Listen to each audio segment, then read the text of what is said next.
अपने तबस्सुम टॉकीज को ज़रूर कीजिए सब्सक्राइब और बेल आइकन दबाना ना भूलिएगा। आदाब, नमस्कार, सत श्री अकाल। दोस्तों, मैं हूं शांग गोविल, आपकी अपनी तबस्सुम जी का बेटा, और आप देख रहे हैं तबस्सुम टॉकीज।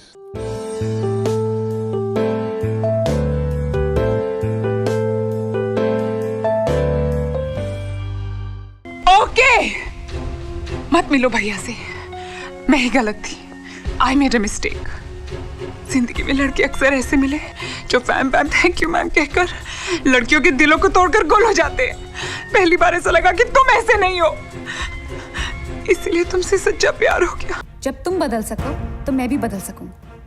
मेड़ता की सीट मन्ने देकर नाम मुख्तियार का अनाउंस करवा दिया कि हमारी कोई इज्जत है कि नहीं। पोस्टर छपवा दिए, सड़का पे लगवा दिए। तू समझे क्या अपने आप ने? तू है के? दोस्तों, आज जिस एक्ट्रेस के बारे में मैं आपको बताने वाला हूं, उनके बारे में मैं क्या कहूं। वो हॉट हैं, सिजलिंग हैं, गॉर्जियस हैं, आए दिन सुर्खियों में रहती हैं। उन्होंने बोल्ड फिल्म्स की हैं, इंटरनेशनल फिल्म्स की हैं, लेकिन अफसोस टॉप की हीरोइन नहीं बन पाई। और वो हैं the bold and beautiful Mallika Sherawat. Without permission अंदर आने के लिए I am really sorry sir. पर क्या करती सर, मेरे करियर का सवाल था। सर मैं तो टाइम पर आ जाती, पर एक बदतमीज लड़का बाइक लेके नो एंट्री में घुसा है सर। और सर उसे टकराना ही था तो मेरे ही ऑटो से। खुद को रॉन्ग होते हुए भी राइट समझ रहा था सर। सांसों की ये कश्तियां अलहड़ उछलती है रे, उस पे ये तेरी नजर हर पल फिसलती है रे। 24 अक्टूबर 1976 में पैदा हुई थी मलिका, हिसार में, जो हरियाणा में है, एक जट परिवार में। मलिका के पिता एक जमींदार थे और उनका नाम है मुकेश लांबा। मलिका की मां का नाम है संतोष शेरावत और वो एक हाउसवाइफ हैं। मलिका के एक भाई भी है और उनका नाम है विक्रम लांबा। और मलिका का असली और पूरा नाम है रीमा लांबा। मलिका ने अपनी स्कूलिंग की दिल्ली पब्लिक स्कूल से और फिलोसफी की डिग्री हासिल की दिल्ली यूनिवर्सिटी से, जो दिल्ली में है। मलिका को एक्टिंग का शौक बचपन से था, इसलिए वो अपने स्कूल के फंक्शंस में बढ़ चढ़कर हिस्सा लिया करती थी। और तभी उन्होंने अपना मन बना लिया था कि बड़े होके वो एक एक्ट्रेस ही बनेंगी। लेकिन उनके पिता मलिका के इस फैसले से सख्त खिलाफ थे और उन्होंने मलिका को साफ साफ कह दिया कि तुम फिल्मों में काम नहीं करोगी, और अगर तुम काम करोगी तो तुम्हें फैमिली के रिश्ते नाते तोड़ने पड़ेंगे। मलिका का पैशन अब जुनून बन चुका था, इसलिए अपनी पढ़ाई कंप्लीट करने के बाद उन्होंने अपने रिश्ते नाते ठुकरा दिए और दिल्ली से मुंबई आ गई। मुंबई में सस्टेन करने के लिए उन्होंने मॉडलिंग शुरू कर दी। वो बहुत लकी थी कि 2002 में उन्हें एक फिल्म की ऑफर मिली पैरेलल लीड में। फिल्म के हीरो थे तुषार कपूर, हीरोइन थी करीना कपूर। फिल्म का नाम था जीना सिर्फ मेरे लिए, जो आई थी 2002 में। करण, मुझे झूठ बोलने के लिए मजबूर किया तुमने। What? मैंने? तुमने, तुम्हारी शराफत ने, तुम्हारे अच्छे कैरेक्टर ने और तुम्हारे इनोसेंट फेस ने मेरे दिल को मजबूर किया कि मैं तुम्हारे साथ दोस्ती करूं, तुम्हारे साथ घूमूं फिरूं।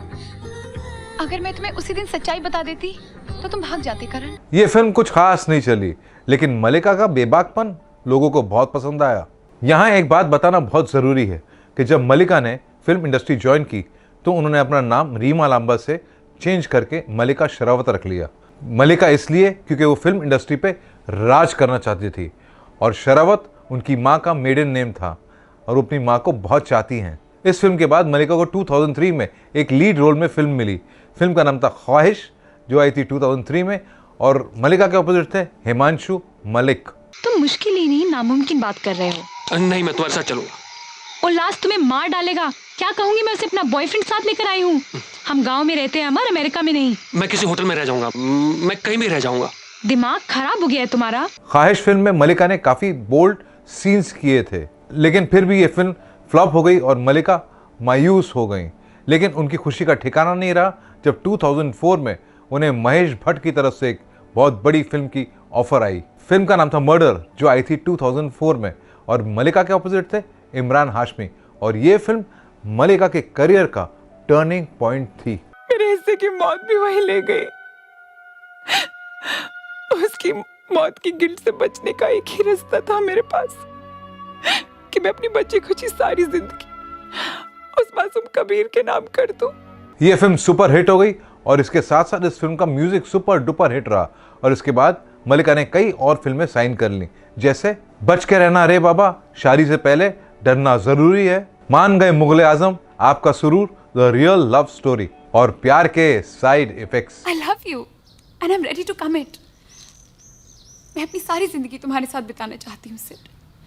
सुबह उठूँ तो तुम्हारा चेहरा देखना चाहती हूँ, तुम्हारे स्टूपिड जोक्स, तुम्हारा वो 12 साल पुराना bag. I want to marry all that. मलिका ने रोमांटिक रोल्स के साथ साथ इमोशनल रोल्स और कुछ कॉमेडी रोल्स भी किए। उनकी कॉमेडी टाइमिंग बहुत परफेक्ट है। मैं थारे सामने झोली फैलाकर अपने सुहाग की भीख मांगू, और अगर थारे से ना हो सके तुम्हारे पास जान देने के सिवा कोई रास्ता कोनी। मलिका ने कुछ रीजनल फिल्मों में भी काम किया, जैसे तमिल, कन्नड़ा और मलयालम, और कुछ इंटरनेशनल फिल्म्स में भी काम किया, जिसमें से एक थी द मिथ, जिसे प्रोड्यूस किया था मशहूर इंटरनेशनल एक्टर जैकी चैन ने, और इस फिल्म में उन्होंने मलिका के साथ काम भी किया। दूसरी फिल्म थी हिस, जिसमें मलिका ने एक नागिन का रोल प्ले किया था। फिल्मों के साथ साथ मलिका ने कुछ टेलीविजन सीरीज में और कुछ वेब सीरीज में भी काम किया है, और अमेरिकन सिंगर ब्रूनो मार्स के साथ भी वो एक वीडियो में नजर आई, और उसका नाम था व्हाट अ मैन। फिल्मों में उनका करियर बहुत अच्छा चल रहा था, लेकिन पर्सनल लाइफ में मलिका को उतनी कामयाबी नहीं मिली। फिल्मों में आने से पहले मलिका ने कुछ अरसे तक एक एयर होस्टेस का जॉब किया था। उसी दौरान उनकी मुलाकात हुई एक पायलट से, और उनका नाम था करण गिल। दोनों का प्यार हुआ और 1997 में दोनों ने शादी कर ली, लेकिन अफसोस कुछ सालों के बाद ये शादी टूट गई। उसके बाद 2017 में मलिका के अफेयर के चर्चे फिर से शुरू हो गए एक फ्रेंच बिजनेसमैन के साथ, जिनका नाम था सिरिल ऑक्सिनफैंस, लेकिन ये रिश्ता भी कुछ ज़्यादा दिनों तक नहीं टिका। आज मलिका बिल्कुल फिट हैं, योगा करती हैं और ज़्यादातर वक्त अपना लॉस एंजलिस में बिताती हैं। वो अपने फैमिली को बहुत मिस करती हैं, लेकिन साथ साथ ये भी कहती हैं कि उन्होंने लॉस एंजलिस में कुछ ऐसे दोस्त बनाए हैं जो फैमिली की कमी को कुछ हद तक पूरा कर देते हैं। वो सोशल वर्क करती हैं और कई NGOs के साथ जुड़ी हुई हैं ह्यूमन ट्रैफिकिंग के खिलाफ। मलिका कहती हैं कि मैं अपनी टर्म्स पे अपनी ज़िंदगी जीना चाहती थी, मेरी किस्मत अच्छी थी कि ऊपर वाले ने मेरा साथ दिया। आज तो सब हीरोइंस बोल्ड फिल्में कर रही हैं, लेकिन उस दौर में मैंने वो फिल्में की जिसको करने का उस वक्त कोई सोच भी नहीं सकता था। वो ये भी कहती हैं कि जो राहें किसी ने चुनी नहीं, मैं उन पर चलती चली गई, जो बातें कहना मना थी मैं उन्हें खुल के कह गई। वाह मलिका वाह। तो दोस्तों, ऐसी बातें भी मैं आपको बताता रहूंगा। आप बस देखते रहिए तबस्सुम टॉकीज, करते रहिए लाइक, शेयर और सब्सक्राइब।